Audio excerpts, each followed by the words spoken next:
समस्या तो तब होती है जब तुम पैसे जेब में नहीं बल्कि दिमाग में लेकर के घूमते हो। वैसे भी रात दिन इसके बारे में सोच सोच के क्या फ़ायदा जब जेब खाली हो।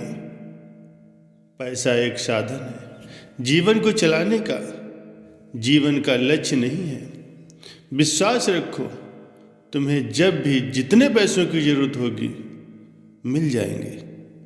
इस आस्था के साथ प्रयत्न करो और आगे बढ़ो। इसके अलावा जो भी तुम कमाते हो उसका 2 से 3% समाज के लिए खर्च करो और 10% अपने गुरु के लिए खर्च करो।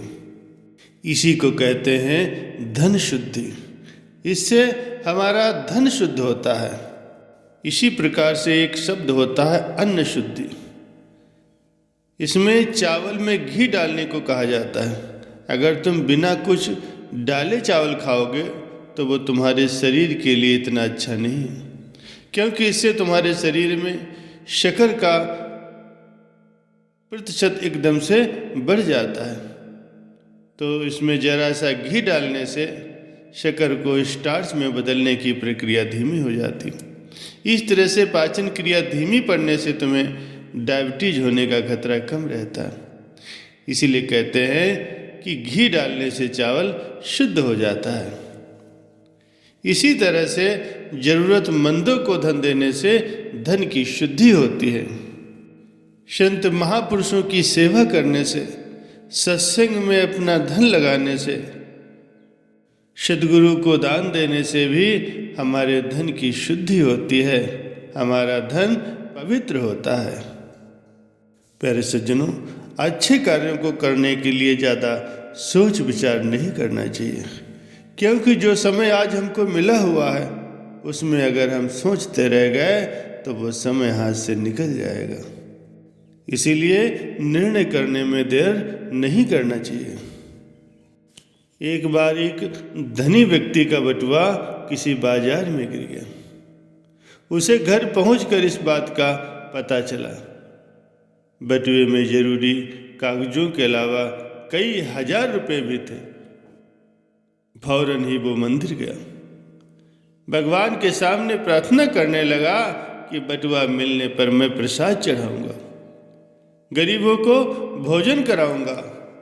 आदि न जाने क्या क्या उसने भगवान से प्रार्थना की। संयोग से वो बटुआ एक बेरोजगार युवक को मिला। बटुए पर उसके मालिक का नाम लिखा था, इसलिए उस युवक ने सेठ के घर पहुंचकर वो बटुआ उन्हें दे दिया। सेठ ने तुरंत ही उस बटुए को खोल कर देखा। उसमें सभी कागजात और सारे रुपए जैसे के तैसे थे। सेठ ने प्रसन्न होकर उस युवक की ईमानदारी की प्रशंसा की और उसे बतौर इनाम कुछ रुपए देने चाहे, जिसे लेने से युवक ने मना कर दिया। इस पर सेठ ने कहा, अच्छा कल फिर आना। युवक दूसरे दिन आया तो सेठ ने उसकी खूब खातिरदारी की। खा पी करके युवक चला गया। युवक के जाने के बाद सेठ अपनी इस चतुराई पर बहुत प्रसन्न था कि वो तो उस युवक को 100 रुपये देना चाहता था, पर युवक बिना कुछ लिए ही खा पी करके चला गया।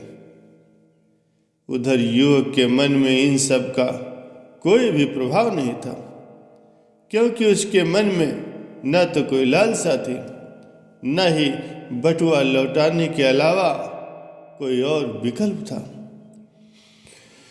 सेठ बटुआ पाकर ये भूल गया कि उसने मंदिर में भगवान के सामने कुछ वचन भी दिए थे। सेठ ने अपनी चतुराई का अपने मुनीम और सेठानी के सामने जिक्र करते हुए कहा कि देखो वह युवक कितना मूर्ख निकला। हजारों का माल बिना कुछ लिए ही वापस कर गया। सेठानी ने कहा कि तुम उल्टा सोच रहे हो। वो युवक ईमानदार था, उसके पास तुम्हारा बटुआ वापस लौटाने के अलावा कोई विकल्प नहीं था। उसने बिना खोले ही तुम्हारा बटुआ वापस लौटा दिया। वो चाहता तो सब कुछ अपने पास ही रख सकता था, तो तुम क्या करते?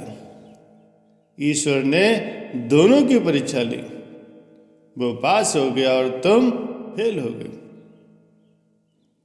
प्यारे सज्जनों, सेठानी ने कहा, अवसर तुम्हारे पास स्वयं चल कर के आया था, लेकिन तुमने लालच के वश उसे वापस लौटा दिया। अब अपनी गलती को सुधारो और जाओ उस युवक को खोज करो। उसके पास ईमानदारी की पूंजी है जो तुम्हारे पास नहीं है। उसे काम पर रख लो। सेठ तुरंत ही अपने कर्मचारियों के साथ उस युवक की तलाश में निकल पड़ा। कुछ दिनों के बाद वो युवक किसी और सेठ के यहाँ काम करता हुआ मिल गया। सेठ ने युवक की बहुत प्रशंसा की और बटुए वाली सारी घटना सुनाई। तो उस दूसरे सेठ ने बताया कि उस दिन इसने मेरे सामने ही तुम्हारा बटुआ उठाया था। मैं तभी अपने गार्ड को लेकर इसके पीछे गया, देखा कि ये तुम्हारे घर जा रहा है। तुम्हारे दरवाजे पर खड़े होकर मैंने सब कुछ देखा और सुना, और फिर इसकी ईमानदारी से प्रभावित होकर इसे अपने यहाँ मुनीम रख लिया। इसकी ईमानदारी से मैं पूरी तरह से निश्चिंत हूँ। तो बटुए वाला वो सेठ खाली हाथ वहां से वापस आया। पहले उसके पास अनेक विकल्प थे, लेकिन उसने निर्णय लेने में देरी कर दी और उसने एक विश्वास पात्र को, जो कि उसके यहाँ नौकरी कर सकता था, उसका कार्य ईमानदारी से कर सकता था, उस विश्वास पात्र युवक को खो दिया। युवक के पास अपने सिद्धांत पर अटल रहने का नैतिक बल था। उसने बटुआ खोलने के विकल्प का भी प्रयोग नहीं किया। युवक की ईमानदारी का पुरस्कार उसे मिल गया। दूसरे सेठ के पास निर्णय लेने की क्षमता थी।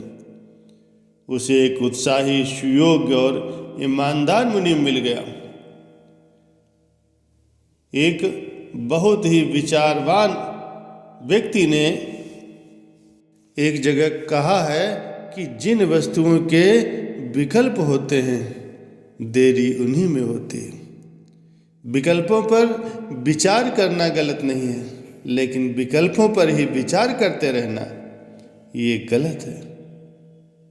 हम विकल्पों के चक्कर में फंस जाते हैं। किसी जगह पे एक संत ने लिखा है कि विकल्पों में उलझकर निर्णय पर पहुंचने में बहुत देर लगाने से लक्ष्य की प्राप्ति कठिन हो जाती है। जीवन में कोई भी सफलता अर्जित करने के लिए सबसे पहला कदम आपके द्वारा अपने लक्ष्यों का निर्धारण करना होता है। लक्ष्य निर्धारित हो जाने के बाद आपको फिर पर्याप्त समय देने की आवश्यकता होती है। यदि आप अपने समय का सदुपयोग करते हैं, अपने लक्ष्य को निर्धारित कर लेते हैं, तो फिर उसके लिए फिर प्रयास करना शुरू कर देते हैं। और जब आप लक्ष्य प्राप्ति के लिए प्रयास करते हैं, तो फिर आपका प्रयास एक दिन सफल भी हो जाता है।